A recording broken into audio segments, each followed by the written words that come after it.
Monica Lockett with What's Cookin' is up next.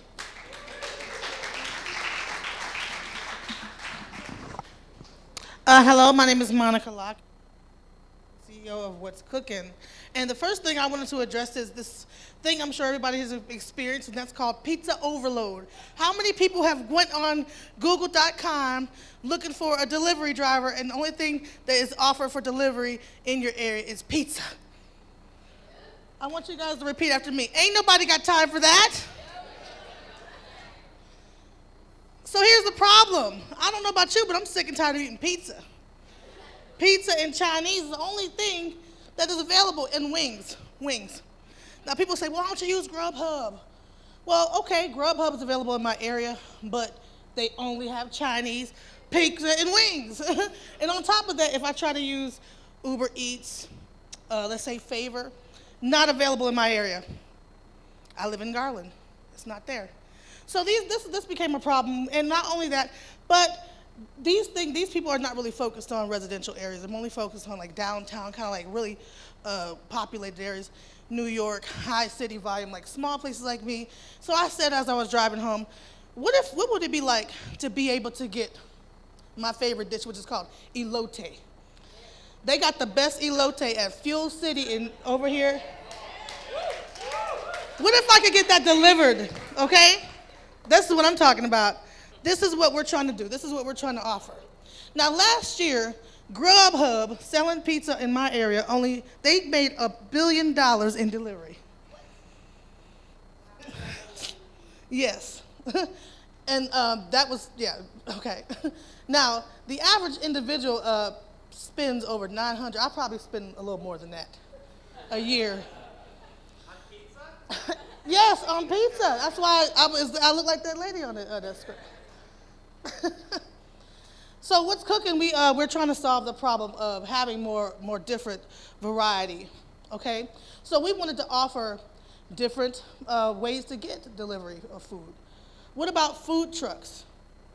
Imagine we're solving the problem by being able to offer food trucks. Okay, food trucks, personal chefs, being able to offer delivery from these people. Okay. What about churches? I mean, things like that. People are making food all over the place and have all types of food, but we have no access to them. Also, greasy spoons restaurants. Think about your favorite restaurant and being able to get that delivered to you. That is the problem that we're solving. Right now, we have a desktop app that we're in the process of developing. What we're doing is the cook can add a dish to their profile, create a menu for people to like go and see. A user can search for what's cooking in their area.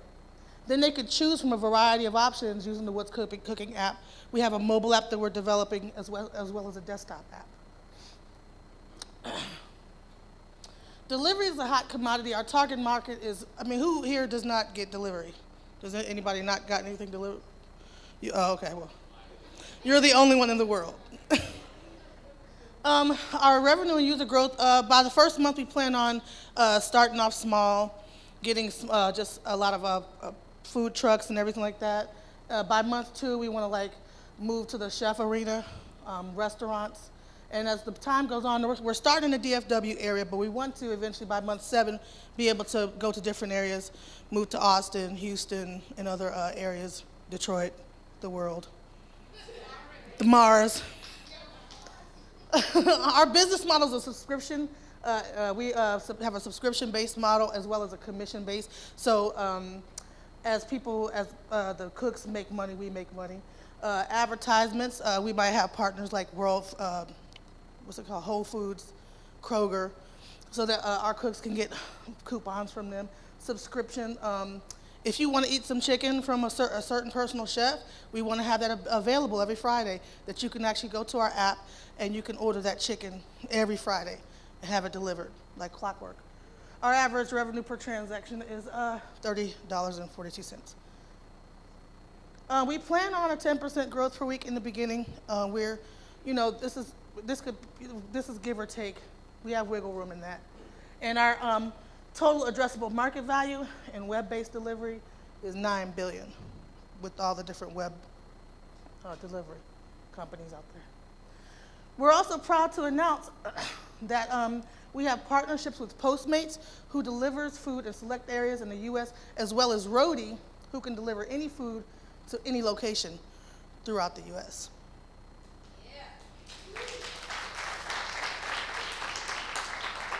Now, I was afraid of the gong, but I was done. So, thank you very much. That was good.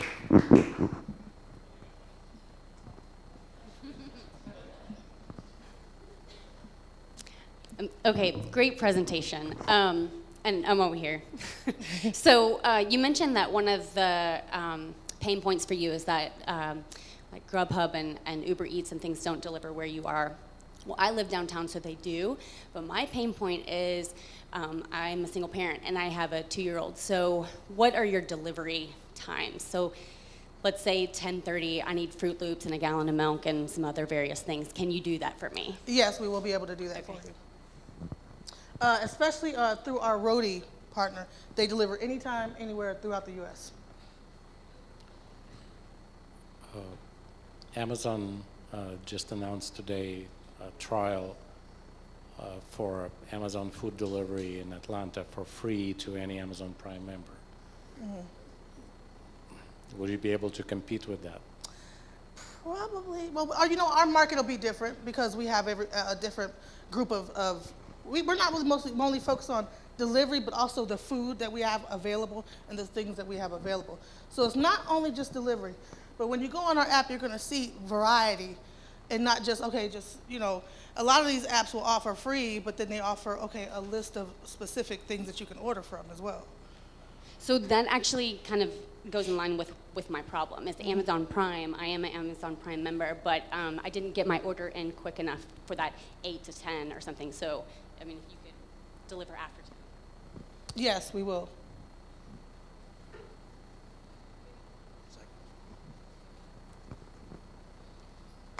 Hi, neat idea. I was just thinking when he mentioned Amazon, I saw an email. Google is starting something like Google Express, I think they called it. Yes. And they're doing a 6-month free trial. Yeah. And they're doing it in our area. They're partnering with Whole Foods. Not a lot of restaurants, so only part of your business, but they're competition for you. Yes, we have a lot of competition as far as like Uber Eats, things like that. But the thing that we plan on doing is offering things like food trucks, personal chefs, subscription based where you can actually order. So we're not just only focusing on just restaurants or delivering food. We're about the small business. We're about building business in a certain area. So if you have a restaurant, Slabs might not be able to be on the Google app because Google's too big to know what's the best small restaurant in your area. We want to find out who is that greasy spoon in your area that you eat from all the time. And tell us about that. We're going to get them on our app, and you can deliver from us. That's going to be the difference between the big dogs and this app, because we're focused on the small guys. Yeah, so you kind of answered a little bit of my question over here. Okay. But I think, you're talking about grocery delivery, but I think what's more interesting about what you discussed is things like church cookouts or small restaurants, things that are more available in suburban areas. Things like Grubhub, Uber Eats, they're pretty expensive. And I think, can you talk more about the price point that you would be offering that could be potentially different from we don't Grubhub? charge our people to use our app. That's number one. The reason why Grubhub has a premium is because they charge the restaurants on top of it. So it makes the delivery higher. We don't charge that. So therefore, it makes everything a lot cheaper in the long run. And we're really focused on building small businesses in the area. We're not trying to cut them out. A lot of the businesses that we're going to be targeting cannot be on Grubhub because Grubhub costs too much to them. I think you have a really great idea. And of course, there's legal aspects in almost every great idea. Unfortunately, we live in USA. Mm-hmm. And I know and I think the wonderful thing is about the specialty cooks, because I've always lived around people that love to cook. So it's a good match because I love to eat. And I also know I have friends that are like gluten, have to have free, gluten, exactly. yeah, or low fat or vegan or whatever. So there's all kinds of these people that can cook these specialty foods, and they don't necessarily want to be a restaurant because there's a lot of overhead in creating a restaurant. I mean, my husband wanted to have a restaurant, and I just said no, Initially, that was what this app was. It was for specifically cooks, but we realized the legal aspects of it.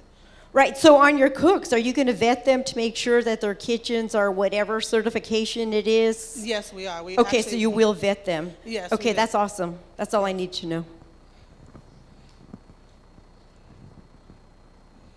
2 questions. Are you currently operational? We are actually we're in our last stages of development. We are trying to launch in July.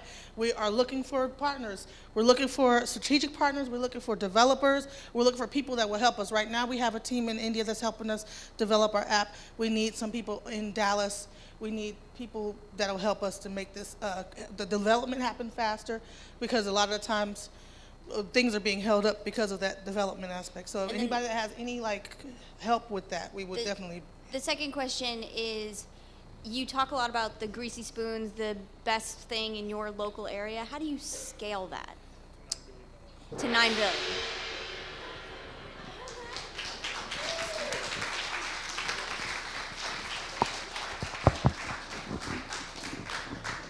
I like it when it ends on the question and it just goes unanswered, and you're like,